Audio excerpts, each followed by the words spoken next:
माता जी का संदेश चैनल में आपको स्वागत है। मेरे प्रिय बच्चे, तुम्हारे लिए हर्षोल्लास से भरा हुआ दिव्य समय आरंभ होने जा रहा है। एक ऐसा समय जिसकी चाहत प्रत्येक मनुष्य को पूरे हृदय पूरी तन्मयता के साथ होती है। कारण बड़ा विशेष है। मनुष्य अपने जीवन में बहुत कुछ पा लेना चाहता है और जिस कीमत पर वह पाना चाहता है वह कीमत तो बहुत ही साधारण अर्थों में अदा करना चाहता है, किंतु प्रकृति संतुलन के नियम का पूर्ण रूप से पालन करती है और जब भी संतुलन में बदलाव आता है, बिखराव आता है, तब प्रकृति अपने तरीके से उसे संतुलित करने का जरिया ढूंढ लेती है। तुम अपने जीवन में अभावों की एक बहुत लंबी श्रृंखला से जूझ हो, तुम लड़े हो। तुम्हारी उदासी, तुम्हारी हताशा, तुम्हारी निराशा को मैंने महसूस किया है। मेरी आवाज में आ रही यह गूंज तुम्हारे हृदय को स्पर्श कर तुम्हें यह संकेत दे रही है कि अब तुम्हारा वक्त बदल रहा है, समय हो चला है। अब तुम्हारे लिए ब्रह्मांड द्वारा कुछ कर देने का समय हो चला है। अब तुम्हारे लिए इस संसार में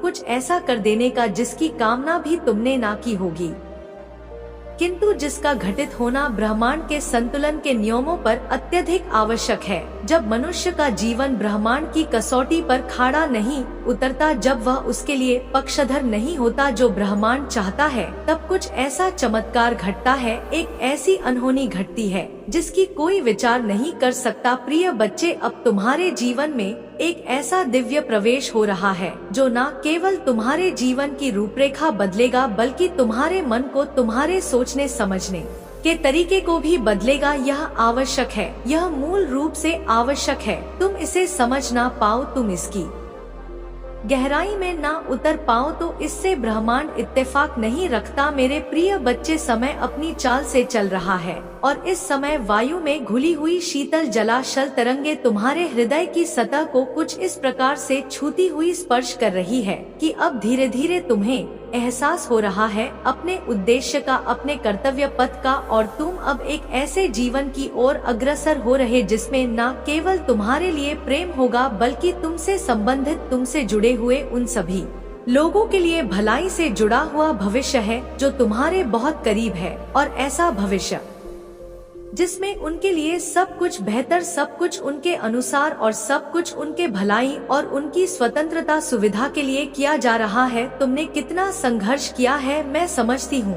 तुम्हारी भाषा, जिस भाषा में तुम मुझसे बात करते हो, तुम्हारी उम्मीदें जो तुम मुझसे लगा कर रखे हुए हो, तुम्हारे महत्वाकांक्षा, तुम्हारे इरादे को वो जो होना ही चाहिए, उस बात को मैं समझती हूँ। तुम्हारे मन में क्या भाव उठते हैं मैं समझती हूँ कि तुम किस तरह की बातों का दिन रात संकल्प लेते रहते हो।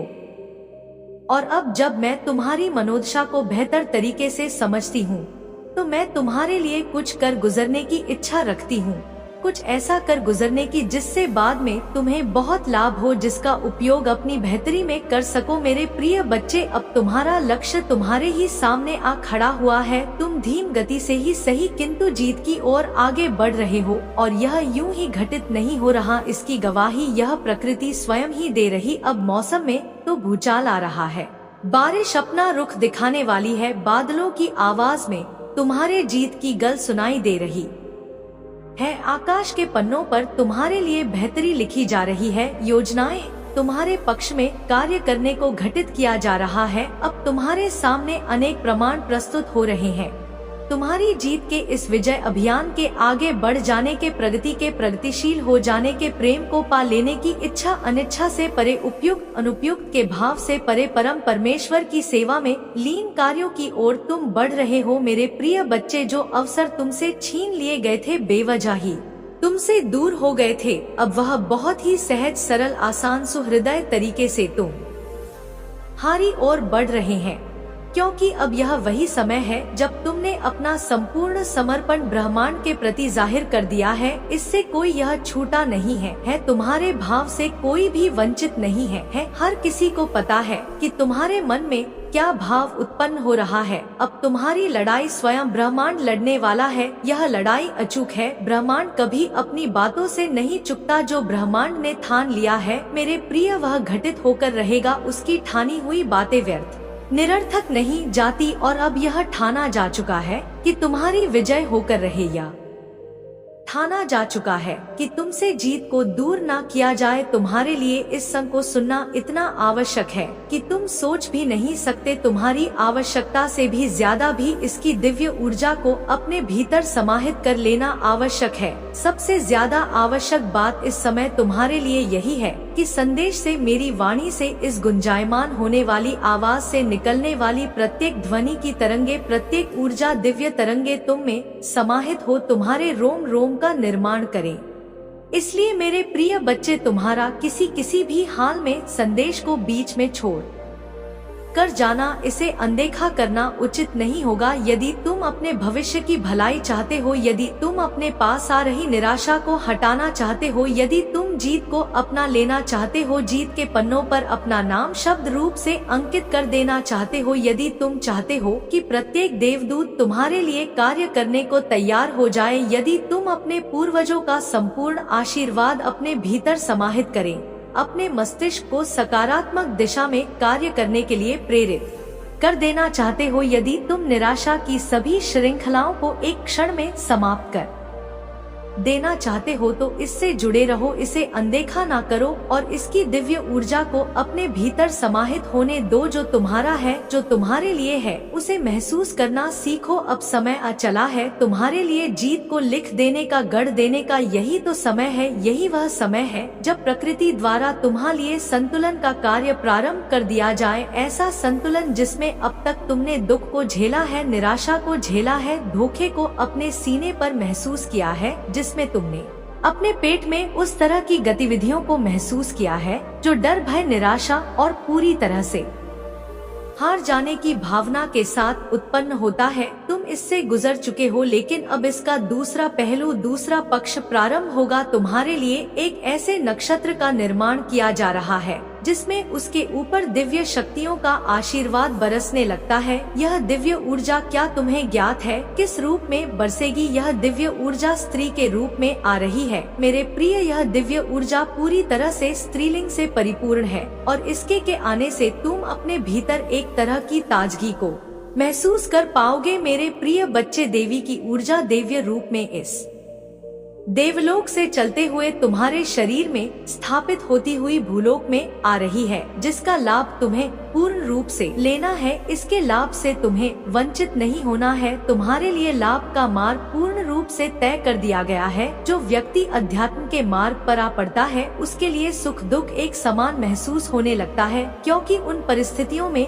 कोई भी स्थिति उसके मन को, उसके मस्तिष्क को, उसकी बुद्धि, चित्त, आत्मा को विचलित करने में सक्षम नहीं होती है। वह यह समझ जाता है कि संसार में, भूलोक में, मृत्यु लोक में जो कुछ भी है, चाहे वह प्रेम हो, द्वेष हो, नफरत, राग, अनुराग, धन, संपत्ति, संपदा, स्वास्थ्य हो, सब कुछ अस्थायी है और इस अस्थायी चीजों में ही उसे आनंद लेना है। इस अस्थायी चीज को ही उसे अनासक्त होकर इसका पूर्ण भोग करना है। लेकिन जब मनुष्य इसका भोग करते करते इससे आसक्ति लगा बैठता है और इस पर अपना स्वामित्व प्रदर्शित करना चाह लेता है, तब निराशा उत्पन्न होती है, तब विडंबना शुरू होती है, तब हार की बातें प्रारंभ होने लगती हैं। मैं नहीं चाहती हूँ कि तुम्हें किसी भी ओर से हार का सामना करना पड़े। मेहनत, लगन, जोश, जुनून, उत्साह, ये सारे भावनाएं तुम में जन्म मिले, लेकिन इसके अलावा द्वेष, अनुराग, विरक्ति, आसक्ति, मेरे प्रिय, किसी से रूठ जाना, किसी को मना लेना, कुछ खो लेना, कुछ पा लेना, कहीं उदास हो जाना तो किसी पर प्रसन्न हो जाना और संभावना की स्थिति को उत्पन्न न होना तुम्हारे लिए बुरा ही होगा और मैं तुम्हें इससे बचा लूंगी, क्योंकि अब तुम्हारे लिए संतुलन बैठाने का कार्य प्रारंभ हो गया है। और अब जब तक संतुलन बैठाने का कार्य प्रारंभ हो गया है तो यह पूर्ण रूप से घटित हो, ऐसा सुनिश्चित करना मेरा दायित्व है और मैं अपने दायित्व से कभी पीछे नहीं हटती, क्योंकि मैं तुम्हें बढ़ते हुए देखना चाहती हूँ। इसलिए मैं वह सब कुछ करूँगी जिससे तुम्हें विजय हासिल हो मेरे प्रिय बच्चे। तुम्हारी उपलब्धियों को तुमसे कोई अलग नहीं कर सकता, तुम्हारे कौशल को तुमसे कोई छीन नहीं सकता। यह सब कुछ अब तुम्हें मिलेगा मेरे प्रिय। इन संसार में ना किसी जीव का, ना ही किसी देव का प्रेम स्थायी है। यहाँ सब कुछ अस्थायी ही है, लेकिन अब तुम्हारे लिए कुछ ऐसा है जो स्थायी है। वह मैं हूँ, तुम्हारे भीतर बसा हुआ है, जिसे तुम देख नहीं पा रहे, लेकिन जल्द ही जिसे तुम महसूस कर पाओगी, क्योंकि अब तुम्हारा साक्षात्कार होगा मेरे रूप से, मेरे उस रूप से जिसका अभी तक तुम्हें ज्ञान नहीं है। लेकिन ज्ञान का ना होना यह प्रदर्शित नहीं करता और ना ही सत्य से वंचित रख सकता है। अब घटित होकर रहेगा, उस पर मोहर लग चुकी है और तुम्हारे विजय की कथा लिखी जा चुकी है। यह कथा इतनी दिव्य है, भव्यता से युक्त है, सौंदर्य और पूरी तरह से चमत्कार से युक्त है। अद्भुत विलक्षण चमत्कार जिसके बारे में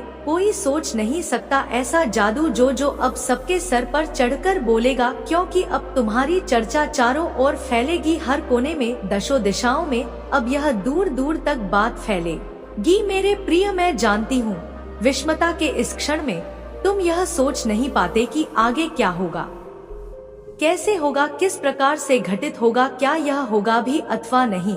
लेकिन मेरे प्रिय, मैं तुम्हें आश्वस्त कर देना चाहती हूँ कि यह घटित हो रहा है। ये एक ब्रह्मांड में घटित हो रहा है, एक अलग अनुब्रह्मांड जहाँ चीजें पहले घटित होती है, फिर वह तुम्हारे भूलोक में परिलक्षित होती है। अब वह जो तुम्हारे भविष्य में घटित होगा, उस ब्रह्मांड में वर्तमान समय में घटित हो रहा है। मैं उसका साक्षी हूँ, बहुत से पूर्वज उसके साक्षी है, सन्यासी उसके साक्षी है, दिव्य आत्माएं, संत आत्माएं उसकी साक्षी है। और हर किसी की यही चाहत है कि तुम्हारे जीवन को इसी प्रकार के प्रेम से भर दिया जाए। मैं दूसरों की चाहतों को नहीं काटती, तुम्हारी चाहत को काटने का कार्य मेरा नहीं है। इसलिए अब तुम्हारे जीवन में वो लोग जो तुम्हारे विरुद्ध षड्यंत्र की रचना कर रहे हैं, जो नहीं चाह रहे कि तुम्हारा जीवन पुष्प की भांति खुले, जो नहीं चाह रहे हैं कि तुम्हारे जीवन में प्रगति की बातें आए, जो नहीं चाह रहे हैं कि तुम धन को पूरी तरह से अपने अधिकार में ले सको, वह विभिन्न प्रकार के ऐसे षड्यंत्र रच रहे हैं जो पूरी तरह से बेईमानी और व्यर्थ के हैं। मैं बेकार की उन बातों में पढ़ना नहीं चाहती, ना उन्हें उनके कर्मों का हिसाब नहीं दिया तो यह ब्रह्मांड के संतुलन के विरुद्ध हो जाएगा। फिर एक ऐसे ब्रह्मांड की रचना होगी जो पूरी तरह से दिशाहीन होगी, परिणाम दोनों प्रकार से विहीन होगी। मैं इस प्रकार के ब्रह्मांड की रचना करने का जोखिम नहीं उठा सकता, अन्यथा सब कुछ बना बनाया बिगड़ जाए। तुम नहीं जानते, किंतु छोटी छोटी बातों का, छोटी छोटी घटनाओं का, छोटे से जादू, छोटे से चमत्कार का भी ब्रह्मांड पर असर पड़ता है। तुम्हारे लिए जो घटित किया जा रहा है वह कितना अलग है, कितना शानदार है, तुम इससे जल्द ही परिचित हो जाओगे। मेरे प्रिय बच्चे, तुम्हारे जीत के जश्न में अब तुम अकेले नहीं रहोगे, तुम्हारे साथ साथ तुम्हारे चाहने वाले, तुम्हारे आभा मंडल में आने वाला प्रत्येक मनुष्य जो तुम्हारे प्रति मित्रता की भावना रखता है, जो तुम्हारे प्रति सौहार्द रखता है, सहानुभूति रखता है, भला के मार्ग पर चलेगा, तुम्हारे हाथों को पकड़कर, तुम्हारे इशारों पर, तुम्हारे आदेशों पर चलेगा। और ऐसा होना ही ब्रह्मांड की नियति थी, यह घटित होकर रहेगा। कोई कितना ही परिश्रम क्यों ना कर ले तुम्हें गिराने के लिए, तुम्हें पदच्युत करने के लिए, तुम्हें सिंहासन विहीन करने के लिए, किंतु यह हो नहीं सकता। अब तुम्हारे सर पर मुकुट तो सच कर रहेगा, यह सिंहासन तुम्हें मिलकर रहेगा। यह मिलना तुम्हारी किस्मत है, इसे तुम्हारी किस्मत से छीना ही नहीं जा सकता, और जो तुमसे छीना ही नहीं जा सकता वह छीनने का साहस कौन कर रहा है? यह साहस नहीं, दुस्साहस है जो उसे हरा देगा और तुम्हारी विजय सुनिश्चित हो जाएगी। कि मेरे प्रिय, तुम्हारी विजय पहले ही लिखी जा चुकी है, इसलिए निश्चिंत रहो। किसी विवाद से भय खाने की आवश्यकता नहीं, चाहे परिस्थिति जैसे हो, चाहे कोई मनुष्य हो, चाहे कोई तुम्हारा अपना हो या पराया हो, किसी से भयभीत होने की आवश्यकता नहीं। एक बात याद रखो, मैं हूँ तुम्हारे लिए, तुम्हें विजय दिलाने के लिए मैं आ रही हूँ। वह क्षण बहुत नजदीक है जब तुम इस विजय को अपने जीवन में उतार सको, इसे महसूस कर सको, उसका लाभ ले सको। मेरे प्रिय बच्चे, जो मैं कह रही हूँ उसे महसूस करो। स्वर्ग से तुम्हारे लिए आशीर्वाद आ ही गया है, इसे सहर्ष अपना लो, बाहें फैलाओ, इसे अपना लो। मेरे प्रिय बच्चे, एक बात याद रखो, संसार में तुम जो कुछ भी बांटो के बदले में अपने लिए भी कई गुना ज्यादा मात्रा में उसे तुम प्राप्त करोगे। प्रेम बांटो ग प्रेम मिलेगा, धन बांटो ग धन मिलेगा, संपत्ति बांटो ग संपत्ति मिलेगा। वेश ईर्षा सहार दुख बांटो के बदले में वही मिलेगा, चयन तुम्हारा है, तुम क्या बांटते हो, प्रारंभ मुझसे ही करना, वह कई गुना होकर तुम्हारे पास लौट कर आएगा। मैं हर क्षण में तुम्हारे साथ हूँ, चाहे कोई तुम्हारा साथ दे अथवा ना दे, जीव अजीव सजीव दानव मानव कोई तुम्हारे साथ हो अथवा ना हो, देव हो तुम्हारे साथ अथवा ना हो, मैं हर पल में तुम्हारे साथ हूँ, मेरा आशीर्वाद हर क्षण में तुम्हारे साथ है।